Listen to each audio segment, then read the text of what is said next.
Mweri-inĩ wa gatatũ mwaka-inĩ ũyũ nĩrĩo bũrũri wambĩrĩirie kũheana njanjo ya kũhũrana na mũrimũ wa COVID-19.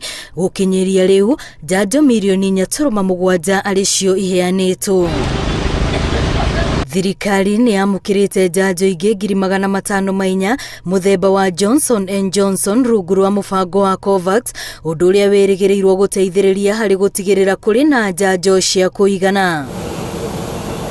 Ndũmĩrĩri-inĩ yake ya mũthenya wa ira, Minista wa ũgima wa mwĩrĩ Mũtahi Kagwe nĩ aratarĩirie atĩ ciringi birioni 14.3 nĩcio irahũthĩka kũgũra njanjo mirioni 13 cia Johnson & Johnson na iratanywo gũkorwo ikinyĩte bũrũri-inĩ gũgĩkinyĩria mũthia wa kiumia twerekeire.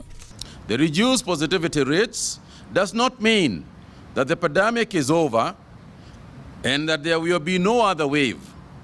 Nothing is farther from the truth. It's very easy to have the situation get out of hand and rise in infections again.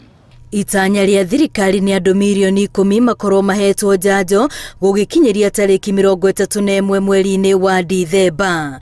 Andũ ethĩ marahinyĩrĩrio matikagĩe na guoya wa kũheo njanjo ĩno, noho matigĩrĩre ona aciari ao nĩ mathecetwo. With low uptake, must be prepared to share those doses with those that have mobilized their communities.